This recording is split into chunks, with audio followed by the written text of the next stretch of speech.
Donc, je propose qu'on donne la parole, si vous en êtes d'accord, monsieur, d'abord à Denis, juste un petit mot sur ce point-là, sur les deux dernières questions. On va y revenir, je pense que la revue, c'est une argument fondamental. Au sein de la scène islamique, à commencer par Jean Barthélemy et beaucoup d'entre nous, nous ne posons pas du tout que la jeunesse serait tarée et qu'elle n'a pas de désir de savoir, puisqu'au contraire, ce que nous soutenons, c'est qu'actuellement émergent des nouvelles formes, qu'on appelle contributives, qui sont basées sur la renaissance du désir. Donc c'est absolument pas ce que vous avez entendu que nous disons. Par contre, il est vrai qu'il y a des questions qui se posent par rapport à cela, on y reviendra tout à l'heure, pas au niveau des individus, mais au niveau de l'organisation sociale qui vise à désublimer, enfin, pas nous qui le disons, c'est Marcuse, c'est 1953, et qui ont des conséquences aujourd'hui extrêmement importantes, qui dévalorisent par exemple le savoir, qui en font quelque chose qui n'est plus d'ailleurs le savoir mais de l'information, une grande partie, et qui sont aujourd'hui vécus comme finalement un processus de désinvestissement, mais qui n'est pas, nous ne sommes pas du tout en train de dire que les élèves n'ont pas de désir, parce qu'au contraire, Jean-Yves l'a dit lui-même, il y a d'autres formes, simplement il y a quelque chose qui s'est cassé dans le rapport, je dirais, qui s'était instauré, pas naturellement, mais culturellement, justement, au cours de centaines d'années, d'une évidence du rapport au savoir qui s'est troublé. Voilà. Bon, cela dit, on y reviendra. Jean-Yves aura la parole tout à l'heure. Elle a dit un mot, je crois qu'il y a un truc qui a fait de la parole. Oui, voilà, il y a un problème de malentendu sur ce point-là, parce que si vous voulez, ce qu'on vit en classe, je vous donne un exemple. Mes élèves de terminale littéraire, ils ont envie de savoir. Simplement, le problème qui se pose, et qui fait que je donne raison à Bernard dans ses analyses sur la désublimation, c'est que pour eux, savoir ne suppose pas un effort. Ils veulent vraiment savoir. Ils le veulent vraiment. Et pour eux, ça ne doit pas supposer un effort. Et c'est là qu'on a un problème.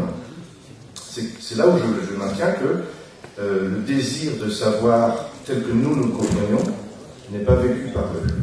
Il n'est pas vécu de la même façon. Et c'est pour ça qu'il faut réinventer le savoir, justement comme un processus d'invention, pour que l'effort soit accepté. Je pense qu'on y revient, parce que sinon, si on procède pas on n'y arrivera pas, mais on va y revenir. J'en suis convaincu. Voilà, je laisse la parole à Denis Gambetta, que je remercie d'abord beaucoup d'être avec nous. Non, merci à vous. Je voudrais remercier d'abord l'ensemble des intervenants et nos auditeurs qui m'ont posé de si riches questions. Et me féliciter à la suite de Bernard de la publication de ce livre, qui, je crois, un message globalement très encourageant. Ça fait un certain temps que nous étions rencontrés avec Bernard sur un certain nombre de thèmes. J'avais été très sensible à tout ce qu'il avait écrit sur la misère symbolique et la prolétarisation, ainsi que sur la problématique de filiation méridienne du pharmacone. Donc nous nous sommes retrouvés assez naturellement sur un certain nombre de thèmes. La rencontre avec Philippe Mérieux est aussi une affaire importante, d'autant qu'il y a un peu plus d'une dizaine d'années, j'avais consacré un ouvrage entier de discussion à ces thèses contre lesquelles je m'inscrivais. Et 10 ans après, un peu plus, 12 ans après, les choses ayant évolué comme chacun peut les constater, nous nous retrouvons sans doute avec des positions un peu assouplies de part et d'autre, et de son côté, je crois, une insistance beaucoup plus importante sur la dimension culturelle de l'école. Nous nous retrouvons en très large accord, peut-être pas sur un détail qui resterait à vérifier, mais sur un constat global. Donc l'effet global dans un livre qui ploie énormément à l'imagination et aux soins et à la contribution propre des deux éditeurs, Julien Gauthier et Guillaume Verne, l'effet global est, je crois, de consensus assez prometteur, au moins pour une série de discussions futures. C'est ce que je voulais dire. Là, alors, ce consensus est effectif à la fois sur la mesure des difficultés auxquelles nous avons affaire et puis sur la direction dans laquelle nous devons aller. effectivement, il ne s'agit absolument pas de songer à ressusciter un désir de savoir qui aurait disparu. La disparition du désir de savoir, c'est la thèse que je trouve formulée de manière un peu rude, quoiqu'en même temps experte à certains égards, dans le dernier ouvrage co-signé par Marcel Gauchet, Conditions de l'éducation. Et donc j'ai consacré quelques pages à la discussion de la chose. Ce désir est là, simplement, et chacun en fait l'expérience. Simplement, ce désir demande à ce qu'on y réponde, demande d'abord qu'on le cultive et qu'on le forme d'une certaine manière, ce qui est l'affaire des premières années de la scolarité. Si je réponds à la question de Christian Fauré dans cette résumée d'intervention, j'ai parlé d'abord des parents dans ma propre contribution, parce que il y a un modèle de l'éducation familiale auquel nous devons nous confronter aujourd'hui. Gauchet dit les enfants ont perdu le désir de savoir. Non, nous savons pertinemment que dans certains milieux, il y a des enfants éduqués de telle sorte que leur désir de savoir est formé et efficient, et qu'ils acceptent une certaine discipline, en effet, un certain degré d'effort que d'autres enfants n'acceptent pas. Alors, il faut considérer la manière dont ces enfants sont éduqués par leurs parents, et en particulier, ça passe par un certain contingentement du temps passé devant les écrans. Je dis contingentement, ce n'est pas éloignement total des écrans, mais vous avez affaire à des familles dans lesquelles, par exemple, il n'y a pas de télévision, ou bien s'il y a un écran de télévision, il sert uniquement en relation avec un magnétoscope pour des images, des flux d'images choisis. Et éventuellement il y a une télévision, mais l'accès à la télévision est réglementé d'une certaine manière. Les enfants en qui le désir de savoir est cultivé, ce sont les enfants en qui ont d'emblée accès aux livres et à un temps de lecture, une fois qu'ils sont installés là-dedans, c'est quelque chose qu'ils ne perdent pas facilement. Donc il y a une espèce il y a une réalité socio-culturelle tout à fait spécifique sur laquelle il faut réfléchir.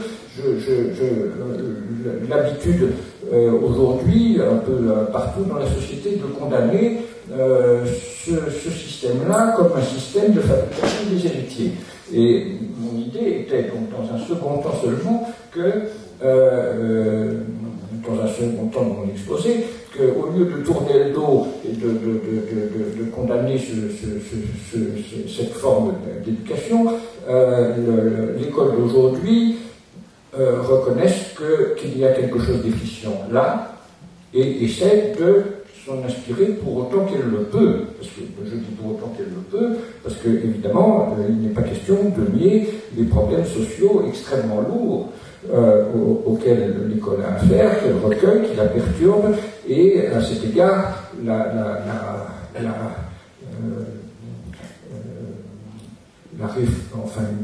le processus de régénération de l'école publique ne peut qu'être couplé avec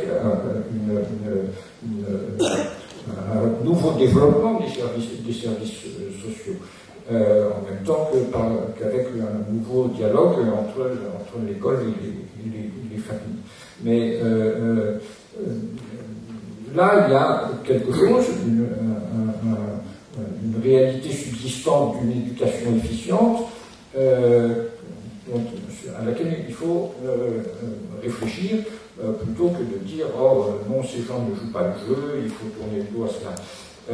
Et donc, si je peux simplement prendre une minute de plus, bien entendu, il faut accueillir le numérique à l'école, bien entendu, il faut initier au régime numérique, mais bien entendu, il faut garder une part importante au départ au support archaïque de transmission, d'expression, de syntaxe, etc.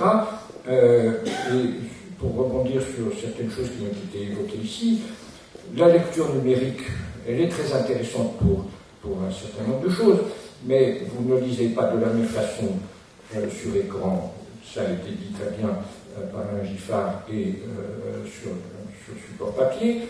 Et si l'on veut savoir ce que c'est qu'un texte, et savoir se repérer parmi les textes en tant que tels, alors que nous sommes dans un univers saturé de textes, en même temps d'images, eh bien, il faut le papier, il faut le support physique, ne serait-ce que parce que vous savez bien ce qu'est un texte à partir du moment où vous l'avez incorporé. Lire, c'est, pour beaucoup, dans une large mesure, lire intérieurement, c'est s'incorporer la totalité du texte qu'on lit, pour ensuite pouvoir le traiter d'une manière ou d'une autre. Or, la lecture numérique ne favorise pas ce genre de choses. Elle favorise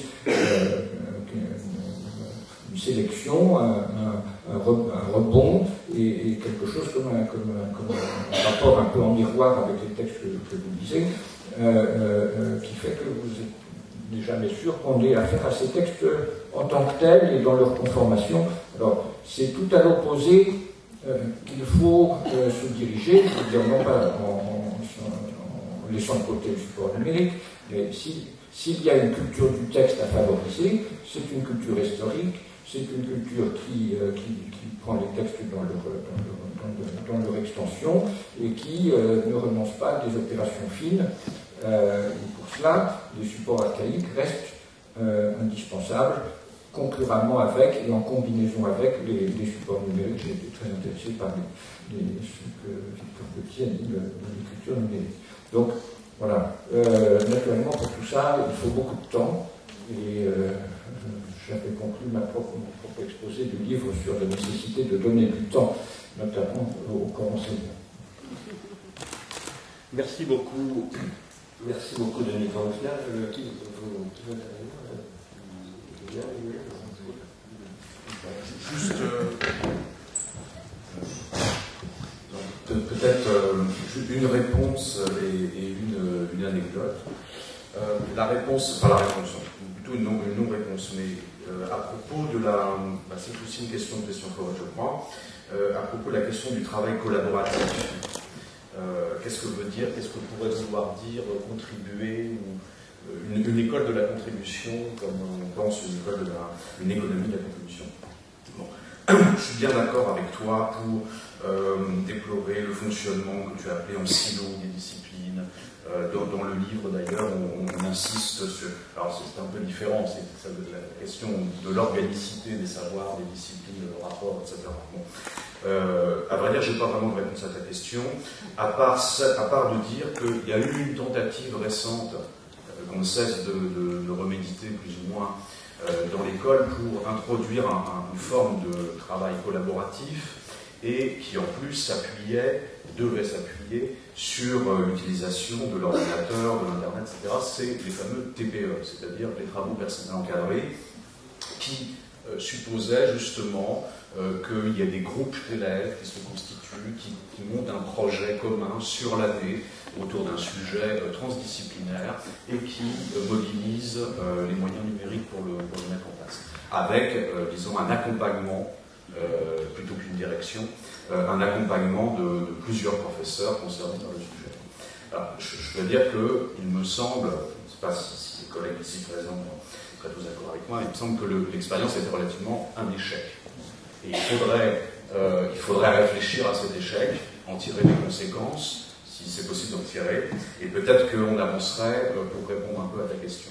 Moi, je me méfie un tout petit peu, mais c'est juste une précaution, donc c'est purement négatif, de l'insistance quand même dans l'institution, l'insistance sur l'importance du travail en groupe, du travail collectif, etc. Ce discours est entré dans l'institution, pas dans les faits, mais au moins en apparence, en discours. Je ne sais pas bien en effet quoi en faire à l'intérieur de l'école, en tout cas dans ma propre pratique. Ça a été un peu décevant comme réponse.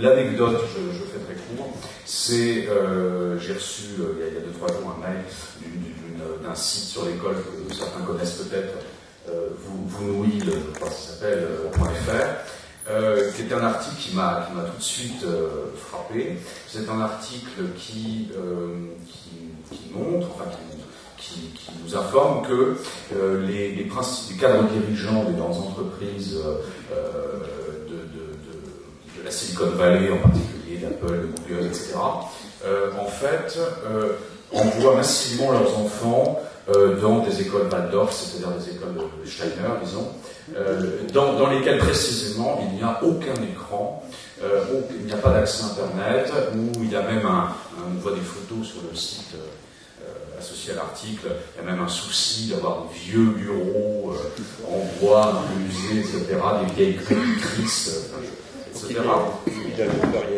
Voilà. Oui, par exemple, ça ressemble tout à fait effectivement à la salle de classe du Grand Mall, et le discours des dirigeants, enfin, du moins tel qu'il est rapporté par l'article, c'est oh là là, d'une part, ils n'ont pas du tout besoin d'avoir ça à l'école parce que Google, etc., nos outils sont fantastiques, il n'y a même pas besoin de les apprendre, ils marchent tout seuls, et ils auront tout le temps après de s'en servir, tellement c'est simple. Et d'autre part, en plus, il y a les problèmes d'addiction, d'attention, etc., dont on veut préserver nos enfants. Alors l'article lui-même tire une première conclusion qu'on peut facilement tirer, dénonce le cynisme des gens qui fabriquent ces appareils, mais qui en protègent leurs enfants. Mais plus profondément, ce qui est frappant, c'est que ces dirigeants n'ont même pas l'idée de ce que l'école pourrait en faire, d'un point de vue scolaire, justement, et non pas simplement d'un point de vue d'appareil de distraction. J'aurais Yasmine Alain, qui m'a répondu, ils ne croient même pas dans leurs propres produits. Ils ne croient même pas dans les capacités, dans des capacités un peu intéressantes, dans des potentialités intéressantes de leurs propres solutions logicielles. Donc ça, je crois que c'est assez caractéristique, anecdotique, mais des sujets qu'on a voulu traiter dans ce livre. Je ne crois pas que ce soit anecdotique. C'est mieux y revenir moi, ce qui m'a beaucoup intéressé dans les interventions précédentes, c'est la question, en fait, que je résumerais par la question de l'écologie et de son croisement avec la question du temps. Et je pensais, en venant ici, à un livre de Jared Diamond qui s'appelle L'effondrement, et qui s'intéresse aux sociétés qui n'ont pas en décliné, mais qui ont disparu d'un coup, parce que, alors, on ne sait pas exactement toujours pourquoi, mais parce qu'il semblerait qu'elles étaient incapables d'affronter des changements majeurs de leur milieu écologique. En fait. Alors, on pourrait prendre cette notion de milieu écologique au sens large, c'est-à-dire que ce n'est pas simplement le milieu naturel, entre guillemets, mais tout simplement le milieu dans lequel on évolue. C'est Victor Petit qui évoquait cette notion de milieu à propos de l'écriture numérique. Et voir que, de fait, il y a un risque d'effondrement, moi je pense. Il y a un risque d'effondrement pour nos sociétés, c'est-à-dire que, sans rentrer dans la caricature ou dans le catastrophisme, mais Mad Max, c'était un film qui m'a marqué dans ma toute prime jeunesse. Mad Max, c'est pas quelque chose d'impossible. C'est pas une hypothèse inconcevable, même si ça semble exagéré, c'est-à-dire que nos sociétés, pour des raisons à la fois d'écologie au sens restreint et strict du terme, mais aussi au sens large, peuvent peut-être pas disparaître, bien sûr c'est impossible, mais s'effondrer. C'est-à-dire que la lutte pour la survie, c'est pas quelque chose qui est forcément un horizon totalement inconcevable. D'où l'urgence qui a bien pensé justement ces questions d'écologie. Toute écologie, et en particulier l'écologie du milieu naturel, et là je reprends Lydia Bernard, passe avant tout par une écologie de l'esprit.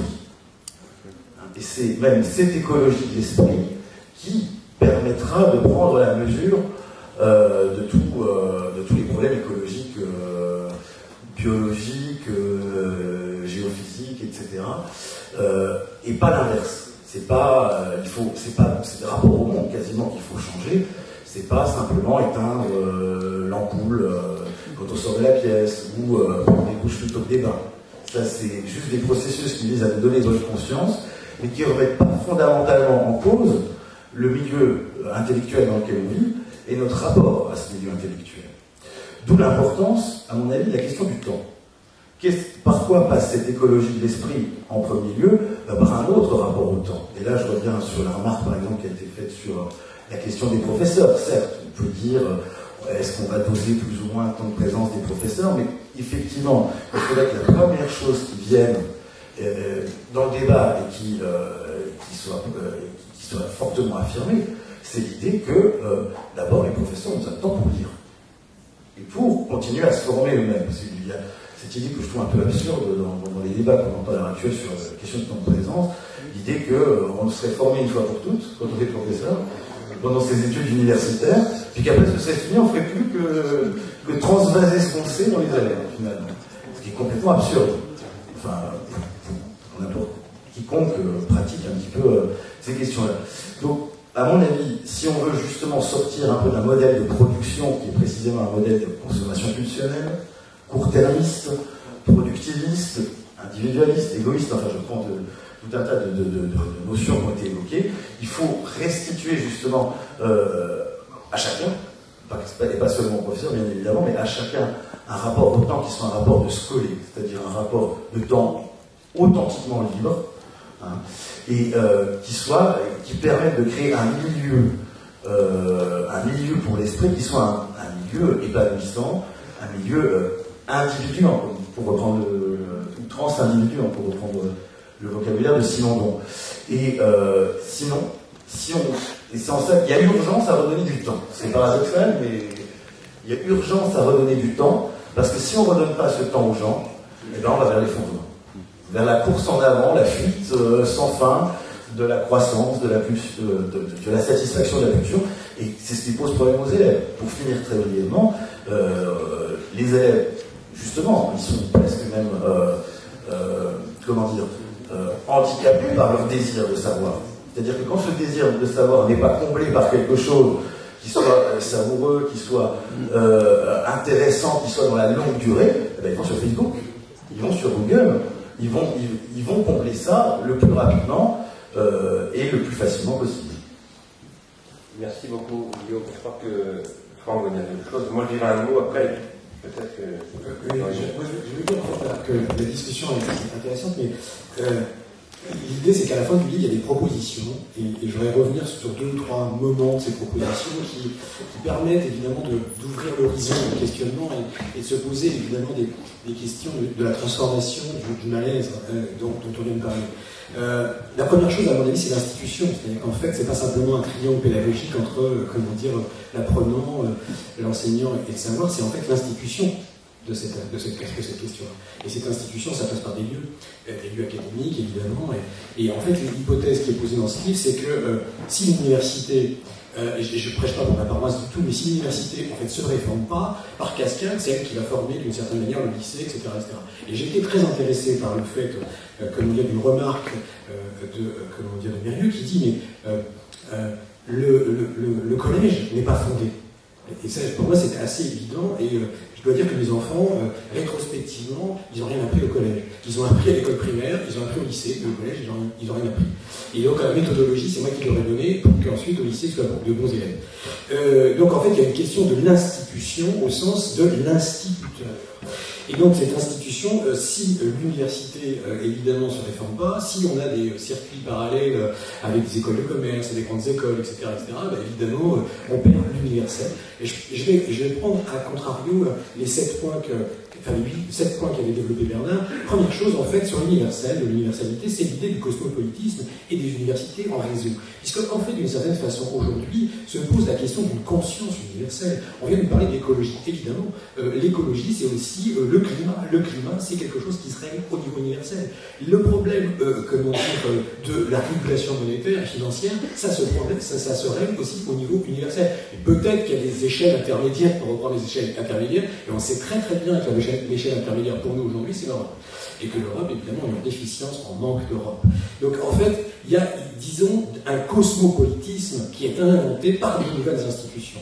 Et ça, ce sont les institutions de la connaissance. C'est le point 5 qui est rappelé dans l'ouverture programmatique. Puisqu'en fait, Normal Supérieur, moi je me rends compte, c'est pas une institution cosmopolitique. C'est-à-dire, en fait, c'est un mode de sélection des élites qui, par ailleurs, a produit en France de très grandes choses, Bergson, etc., etc. Ceci dit, aujourd'hui, peut-être qu'il va falloir remettre à plat une institution qui s'appelle l'université. Et c'est ça qui est important, parce que si on ne la remet pas à plat, évidemment, il n'y aura pas de modèle industriel, il n'y aura pas de modèle social ou sociétal, il n'y aura pas de société de la connaissance. Il y aura simplement, en fait, un capitalisme outrancier, qui fabrique des lapins crétins. Et là, il y a une sorte d'ironie des enfants et des étudiants, en fait, parce qu'ils savent très très bien qu'ils sont au deuxième degré sur les lapins crétins.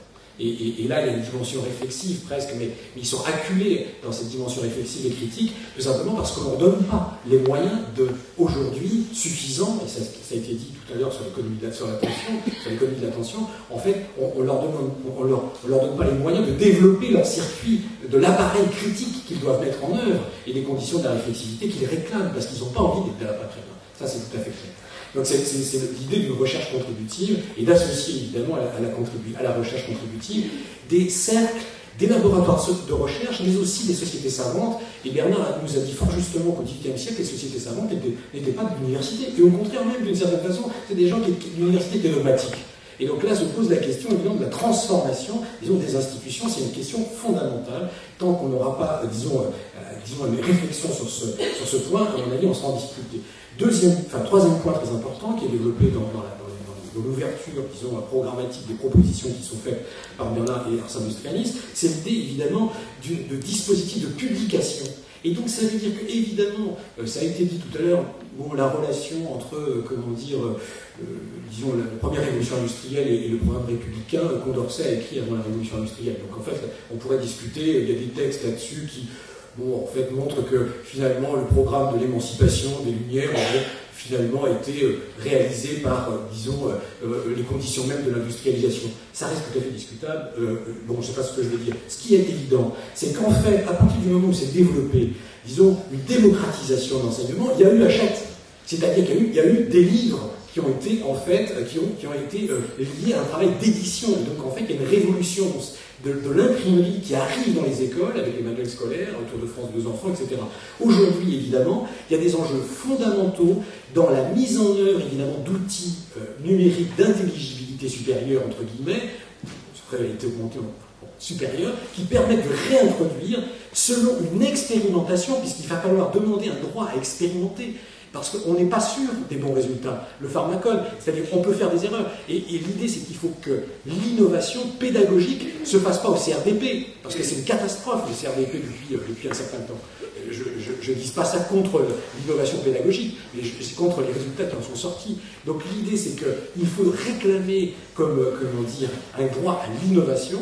Il faut réclamer un droit à l'innovation dans la mise en œuvre, évidemment, d'une politique éditoriale qui soit, liée aux outils numériques.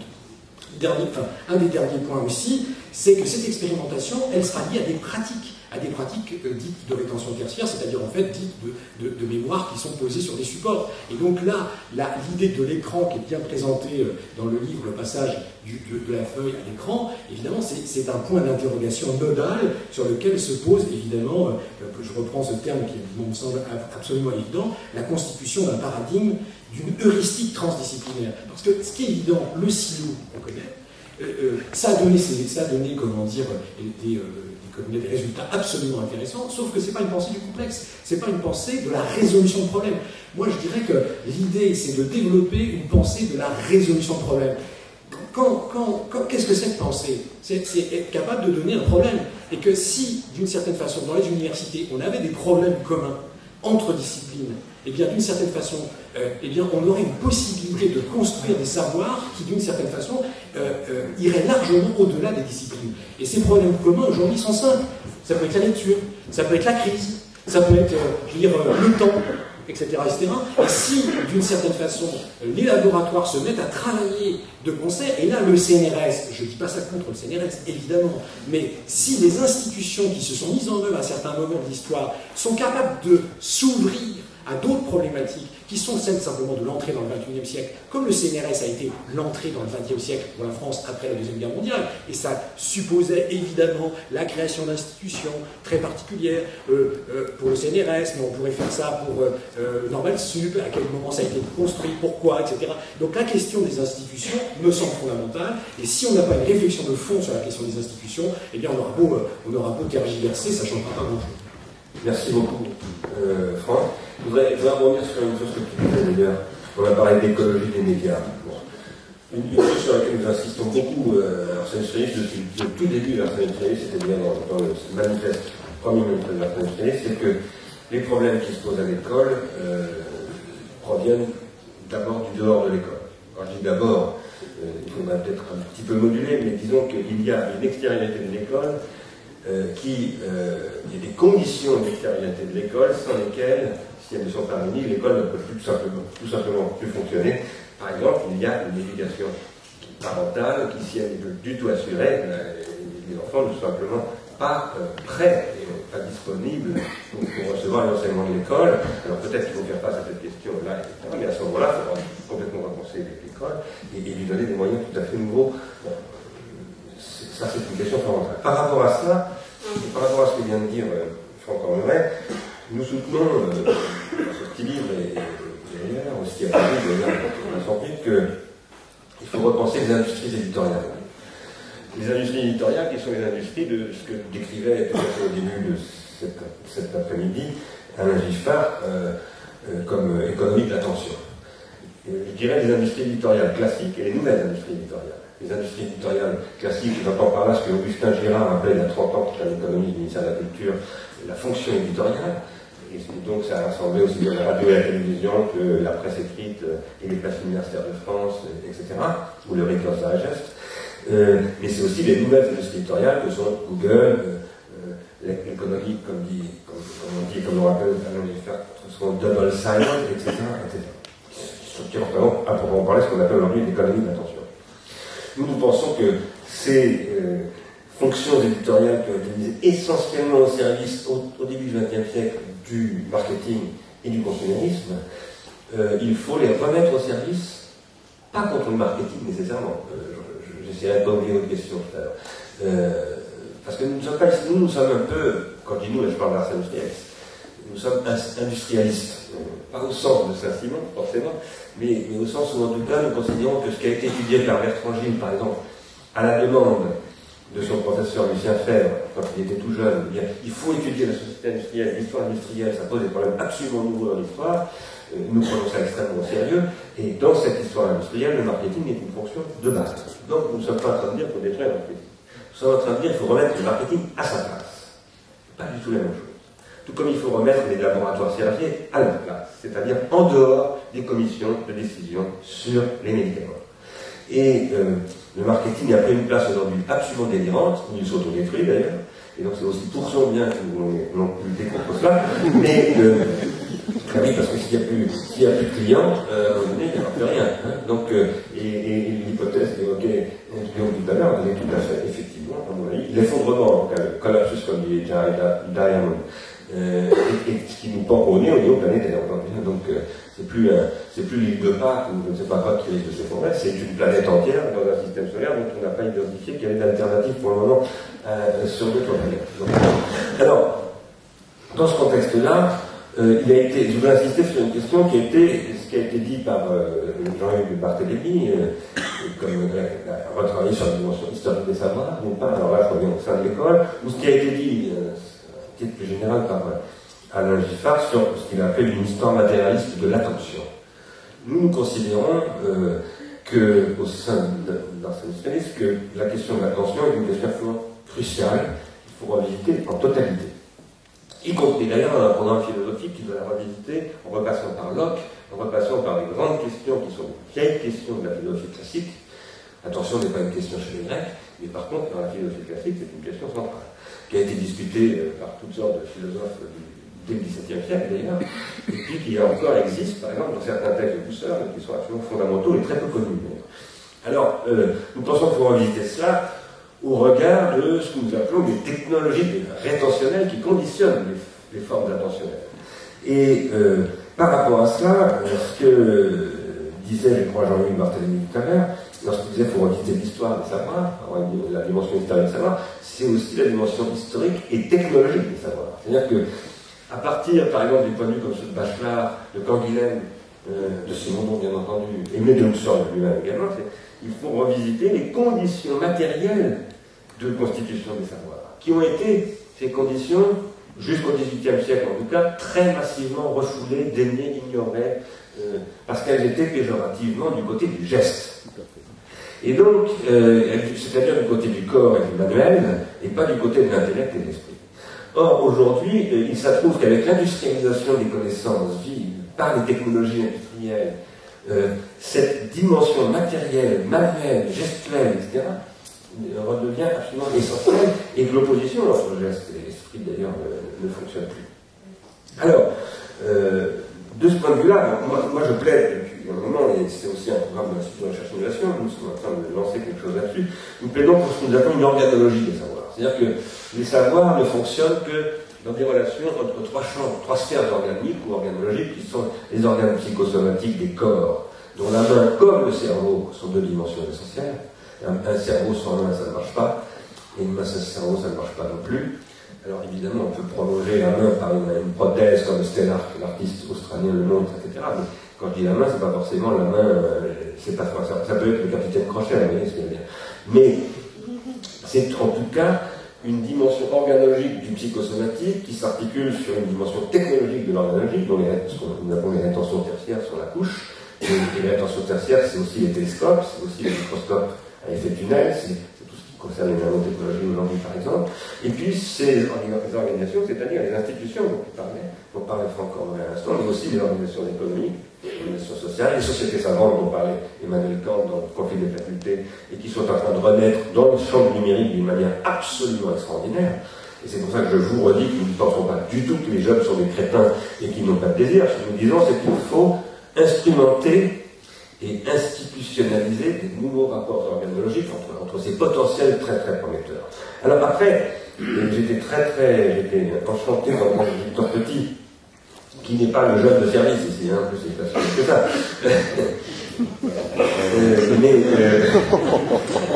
mais Victor, qui très clairement et très directement et très sympathiquement a dit, premièrement, j'aime pas trop le numérique, spontanément c'est pas mon truc.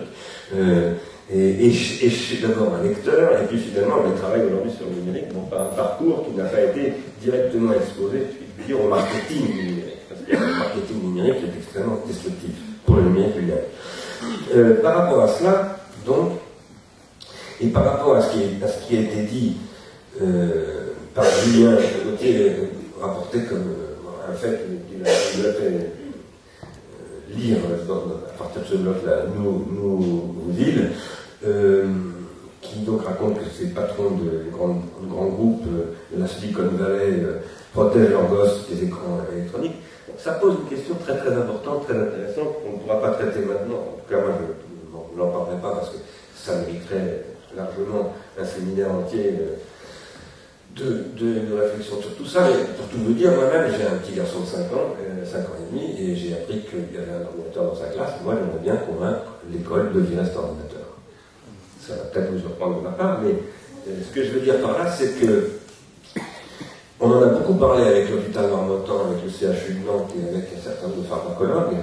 Il y a un temps d'introduction des pharmacas. C'est-à-dire que j'ai personnellement un point de vue, d'ailleurs, qui consiste à dire, et c'est là que je rejoins ce que disait Victor, je crois, moi, que les pharmacas, et là je parle des pharmacas des rétentions tertiaires, doivent être introduits dans l'ordre de leur apparition historique. C'est-à-dire que le cinéma doit arriver après le livre. La télévision doit arriver après le cinéma. L'ordinateur doit arriver après la télévision. Et que tout cela doit être traité d'une façon véritablement phylogénétique. Enfin, moi je dis plutôt épiphylogénétique.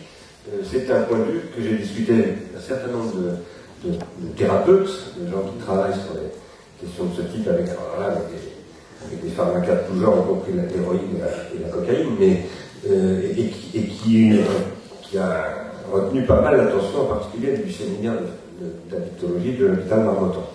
Je ne dis pas que c'est ce qu'il faut faire, mais ce que je veux dire en tout cas, c'est qu'il y a un ordre d'introduction des choses, et qu'il faut défendre les supports archaïques, comme je disais tout à l'heure, c'est un mot qui est employé par Denis, comme Kouchner.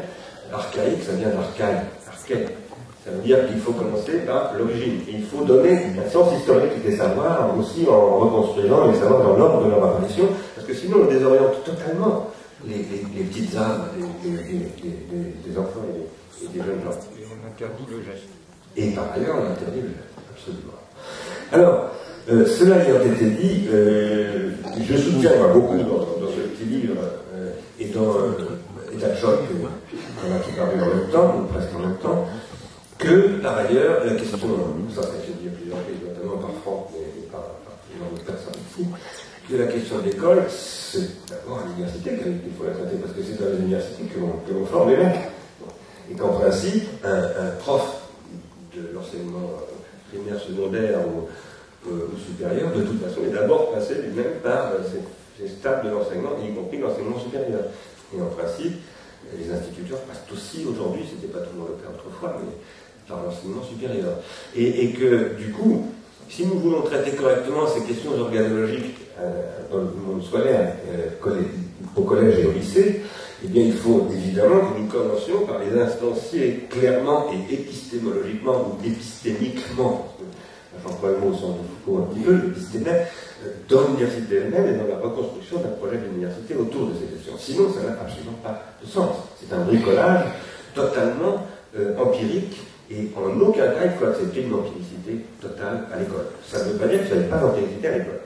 Parce que je veux dire du tout, bien au contraire, je crois que c'est Franck qui avait plaidé pour un droit à l'expérimentation, et par ailleurs, tous les parents disent, eh bien, très bien, vous avez lancé des programmes à l'université, mais en attendant, nos élèves sont à l'école, donc qu'est-ce qu'on fait tout de suite? Donc ça, évidemment, parce qu'il y a un problème de la vitesse d'évolution des pharmacas, et aussi de la vitesse d'évolution des savoirs en général, d'ailleurs, on n'en a pas du tout parlé aujourd'hui, mais il faudra qu'on y revienne, parce que c'est une question absolument capitale. Alors, par rapport à ça, nous avons des propositions à faire. Des propositions à faire qui sont aussi une manière d'intégrer le problème que posait Christian Fauré à l'instant, ou aussi que Cécile Caventus a évoqué tout à l'heure. Franck en a parlé d'ailleurs, c'est l'idée de ce que nous appelons la recherche contributive, dont nous parlons à Saint-Denis, mais que nous pratiquons aujourd'hui, puisque nous sommes à Nantes, actuellement, sur le quartier de l'Expansion, en train de mettre en place, avec l'Université de Nantes et d'autres acteurs, des modèles contributifs de recherche. Donc ça, c'est quelque chose qu'il faut développer en ce moment. Les technologies contributives, les technologies numériques permettent de mettre en place des dispositifs comme ça. Il faut les mettre en place dans des protocoles très suivis sur le plan théorique, c'est-à-dire très soumis au débat contradictoire des disciplines, des différentes, alors là, vraiment dans le transdisciplinaire, avec des niveaux d'exigence le plus haut possible en termes de qualité de la critique et de la conceptualisation de ces processus, mais en même temps en développant des espaces extrêmement pratiques et en faisant confiance précisément au désir des jeunes générations qui investissent énormément ces processus et qui ont beaucoup de choses à nous apprendre, parce que l'accélération de pharmaca fait qu'il y a des apprentissages générationnels extrêmement rapides, extrêmement convaincants, qui doivent être apportés par les élèves eux-mêmes et qui doivent être proposés au corps, je dirais pas simplement professoral ou d'enseignement, mais disons à tout ce qui constitue l'espace de savoir, et ça ne passe pas le savoir uniquement à l'école, ni uniquement dans les entreprises, mais aussi dans les associations, dans toutes sortes de dispositifs, dans l'éducation populaire, dans les hôpitaux, dans les prisons, etc. Alors, après, je ne vais pas en dire beaucoup plus, peut-être qu'on peut retourner un tout petit peu à la scène de 10 minutes, mais je voulais quand même dire quelque chose sur la question du désir et du manque. Pour moi, ce n'est pas une évidence que le désir, ce soit le manque. Ça, c'est la thèse de Lacan, qui est un auteur que je lis et que j'admire, mais je suis beaucoup plus proche de Deleuze sur cette question que de Lacan. Et de Spinoza, donc. Je ne suis pas du tout convaincu que le désir soit constitué sur la base du manque. Je pense que c'est un manque de théorie, là, dans la psychanalyse, que s'en tenir à la théorie du manque en matière de désir. Personnellement, je défends c'est que ce défaut qui constitue le désir, qui n'est pas du tout la même chose que le manque, et que le défaut, c'est quelque chose, je soutiens ça, qu'on peut renverser en une nécessité, c'est-à-dire qu'on va s'approprier, et le modèle, c'est les stoïciens. C'est-à-dire, c'est le modèle qui a été repris par Gilles Deleuze dans la logique du sens, en référence à Augustin et à son rapport à sa blessure. Donc, et ça, c'est une position, je dirais, par rapport à la nécessité, qui est une position par rapport à la technique. Parce que la nécessité, chez les êtres éthiques, les êtres mortels que nous sommes, c'est la technique. C'est ce que la psychanalyse n'a absolument pas pensé, d'ailleurs. Lacan un petit peu. Il a écrit quelques textes que j'ai commentés, mais peu, parce que c'est une problématique qui n'est pas instanciée chez Freud, tout simplement. C'est-à-dire, pour ça, je crois que, on peut dire, je vais donner la parole après, je savais pourquoi je vais m'arrêter avant l'heure, on peut dire, avec Jean-Luc Barthélemy, j'ai perdu ce que je voulais dire. Donc, je pense que la question du désir, et du désir d'apprendre aussi, plus précisément, méritera qu'on la revisite, qu'on y revienne. J'ai personnellement ouvert une discussion avec un journaliste du Figaro qui s'appelle François Otter, qui a fait un article dans le Figaro sur les charter schools, qui défend l'école américaine contre l'école française en accusant l'école française d'être concurrentielle, c'est absolument inouï parce qu'il est en train de renverser complètement la réalité et pour mettre ça au service de son idéologie, l'idéologie de défense du modèle de Milton Friedman, parce que c'est très très clair que les charter schools, c'est la société proposée par Milton Friedman, c'est-à-dire laissons les gens se débrouiller et faire leurs écoles eux-mêmes et ne nous en occupons pas, et donc laissons le marché s'en occuper. Cette question-là, il faut, quand j'en ai parlé, j'ai essayé de montrer que si le savoir, si l'école va mal, c'est parce que le savoir est dévalorisé par la société aujourd'hui. Que tout ce qui est inutile, tout ce qui n'est pas soumis à un intérêt qui n'est pas l'intérêt de la connaissance, donc connaissance c'est intérêt, mais un intérêt mercantile, calculable, monétarisable, etc., n'a aucune valeur, c'est ce que Nietzsche appelle nihilisme, hein, parce que c'est ça la concrétisation de ce que Nietzsche appelle nihilisme, ça fait que, évidemment, à l'école, on a des gosses qui ne comprennent même plus pourquoi ils sont là. Parce que du coup, la société dit, mais l'école ne sert à rien, de fait. Hein, c'est ce qu'elle affirme à longueur de journée, sur tous les tons. Donc le vrai problème est d'abord là. Et donc il faut que la société réaffirme la nécessité du savoir, et du savoir, d'abord, ça n'est pas la connaissance, et il y a des formes de savoir qui ne sont pas les connaissances. Et deuxièmement, la connaissance, ça n'est pas l'information. Et ça, ce sont des choses qu'il faut revisiter à partir d'ailleurs de ce que disait Victor tout à l'heure. C'est pas parce qu'on est alphabétisé qu'on est lettré, etc., etc. Nous appelons ça avec Giffard et Julien Gauthier ici, les techniques de soi, etc. L'école, c'est d'abord un lieu de la technique de soi. Et de la technique de soi comme technique des autres, à travers par exemple la discipline géométrique ou d'autres, c'est ça qu'on appelle ce qu'on est bien. Peut-être je vais donner la parole. Oui, parce que juste une réponse à la remarque concernant instruire, le savoir et l'apprendre. Nos auteurs ne prétendent pas du tout confondre les trois, et moi les commentants non plus. Hein. D'ailleurs, dans le sens ordinaire de ces trois termes, il est clair que les trois concepts sont bien différents. Simplement, si ce livre entend traiter le problème des menaces qui pèsent à la fois sur l'apprendre, l'instruire et le savoir, c'est tout simplement parce que l'instruire, l'apprendre et le savoir, hein, l'instruire comme transmission, l'apprendre comme chemin et le savoir comme état final, sont consubstantiellement liés, et que donc la menace les concerne tous les trois. Est-ce que quelqu'un veut reprendre la parole, peut-être aussi là, Alain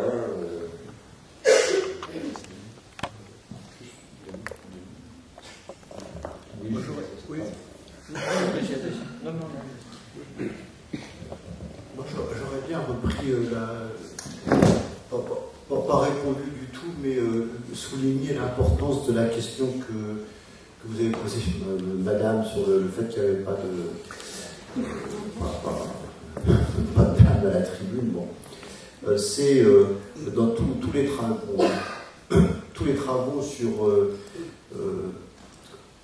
la différence entre garçons et filles à l'école, en particulier sur la lecture, et c'est pas simplement en France, c'est un peu partout, montre maintenant une très très grande différence entre les filles et les garçons dans la progression et dans les succès scolaires. Apparemment, tout se passe comme si, à la fin de l'école, avant de passer au collège, les garçons abandonnaient la référence au livre. Être un lecteur garçon au collège, c'est forcément une activité honteuse, c'est une activité qu'on cache, et ça dans la plupart des milieux, hein, ce qui n'est pas le cas pour les filles. Il y a aussi des phénomènes qui tiennent au fait que les garçons peuvent, dans les milieux populaires, plutôt dans les milieux socioculturels défavorisés au sens de l'INSEE, le lecteur est une vieille femme, voilà, le lecteur est une lectrice, et c'est une lectrice âgée, et donc les garçons ne peuvent pas s'identifier à ça. Et il y a toute une série de questions qui tournent autour de ça, sur lesquelles on n'a pas d'éclaircissement, pas d'éclairage, pardon, je dirais dans la tradition. Non, ce sont des sujets qui sont vraiment des sujets de maintenant, ce ne sont pas des sujets sur lesquels il y a eu beaucoup de textes, puisque moi je passe beaucoup de temps dans la pensée de la lecture du Moyen-Âge, et pour le dire rondement, ils s'en foutaient, il n'y avait que des femmes au Moyen-Âge. Donc c'était pas leur sujet, c'était essentiellement une affaire de clerc et donc une affaire d'hommes. Bon, c'est encore quand même malgré tout un peu comme ça, avec toute l'école latine c'est comme ça, puis c'est quand même un peu que c'est ce problème-là qui va être traité par l'école laïque. Et ça, je crois que c'est un sujet qui est vraiment absolument majeur, et là on parle un peu du désir de savoir, ce qu'on dit est un petit peu général, un petit peu éthéré, il y a un jeune, on est obligé de parler comme ça, mais je pense que cette question-là est vraiment une question très importante. Je pense qu'énormément d'erreurs ont été faites dans les dernières années par rapport à ça. Par exemple, énormément d'erreurs sont faites par les pères qui veulent, dans les familles, se positionner, en particulier par rapport aux fils, comme étant ceux qui portent la modernité. Et vous verrez, y compris dans des milieux aisés, des pères qui sont tout contents de montrer qu'ils manipulent le iPad ou le iPhone mieux que le fils. Ou aussi bien que le fils. Bon. Et donc, en fait, ils ont un peu cet air soigné quand ils pensent à ça. Mais ce sont des questions importantes. Non, juste un petit mot. Il y aurait à revenir sur beaucoup de choses, la culture de l'invention évoquée par Jean-Hubert Lémy, la part du projet. Je ne pense pas que les travaux personnels encadrés soient vraiment représentatifs de la pédagogie de projet. Et en revanche, je pense toujours à cette expérience que j'ai connue d'enfants à l'école maternelle qui avait été associé à une espèce de grand travail qui avait duré 3 mois sur les aborigènes d'Australie. Je l'évoque chaque fois que je peux parce que ça leur avait donné en grande section maternelle une expérience inoubliable à cause de son caractère intensif, multiple, construit. Et donc il faut, tout est affaire de proportion dans ces affaires-là. Il y a une certaine proportion qui doit être réservée, me semble-t-il, à un degré précoce de la scolarité, à des projets collectifs. Et par exemple, ce qu'on retrouve plus tard avec le théâtre, le développement des projets théâtre, tout le monde sait que c'est un grand facteur d'intégration scolaire, dans lequel évidemment la spontanéité rencontre le traditionnel, le déjà écrit, l'ancien éventuellement, et sont nourris. Donc c'est dans ce sens-là, me semble-t-il, qu'il faut aller. S'il y avait une formule pour évoquer la nécessité présente, je crois qu'elle serait, que nos amis me disent si je me trompe, que tout de même l'école reste le lieu où les enfants, et très généralement aujourd'hui, dans la société d'aujourd'hui, pour qu'elle soit pour de bon une société de la connaissance, doivent apprendre une multiplicité de langues. Et les langues, c'est pas simplement 3-4 règles, 250 mots. C'est énormément de choses qui doivent être distribuées de manière à la fois inventive et rationnelle, mais c'est à chaque fois toutes sortes de règles et toutes sortes de vocabulaire, et le défi, c'est d'assurer cette intégration. Merci beaucoup, Denis, merci à vous tous. On est en caractère là parce que c'est l'heure. Une petite remarque, pardon. Pardon. Monsieur Giffard n'a pas répondu pourquoi n'y a-t-il pas de femmes à la tribune. Il n'a pas répondu parce que c'est une question difficile que nous pouvons. Mais ça peut changer, il y aura des élections au conseil d'administration bientôt. Vous pouvez vous présenter, ce sera la prochaine assemblée générale. Justement, excusez-moi avant que vous partiez, un mot. La prochaine séance aura lieu ici à la colline au mois de juin, je ne me souviens plus de la date exacte, le 9 juin. Ce sera aussi l'assemblée générale de l'association Arsène Spéris. Il y aura donc des élections conseil d'administration. Et donc les candidatures sont ouvertes à tout le monde, à tous les sexes. Et d'autre part, je voulais vous dire que nous y accueillerons Patrick Bouchin, qui est architecte et bâtisseur, et je voudrais dire une confirmation définitive, mais sur le principe c'est acquis, Pierre Vels, qui est un grand penseur de l'aménagement du territoire et des territoires, mais aussi de l'économie, qui est un ingénieur en même temps qu'un urbaniste. Nous y travaillerons sur le territoire et aussi les éléments contributifs du territoire, y compris dans la construction du territoire, y compris dans la construction de l'habitat social. Parce que Patrick Bouchin, pour ceux qui ne le connaissent pas, qui ne connaissent pas ce que nous avons fait avec lui, vous pouvez aller voir sur télérama.fr, nous avons fait ensemble une page avec Arsène Socialiste sur ce que nous pensons des enjeux de la campagne électorale présidentielle, et il prône une démarche de construction d'habitat social contributive, c'est extrêmement intéressant, mais derrière tout cela, il y a des nouveaux modèles économiques, des économies territorialisées contributives. Voilà. Ce sera aussi l'occasion de faire un peu le point sur la situation en France après les élections présidentielles, pendant une période de préparation législative, et donc ce sera un moment important, je vous invite vivement à nous rejoindre le 9 juin. Merci beaucoup de votre attention.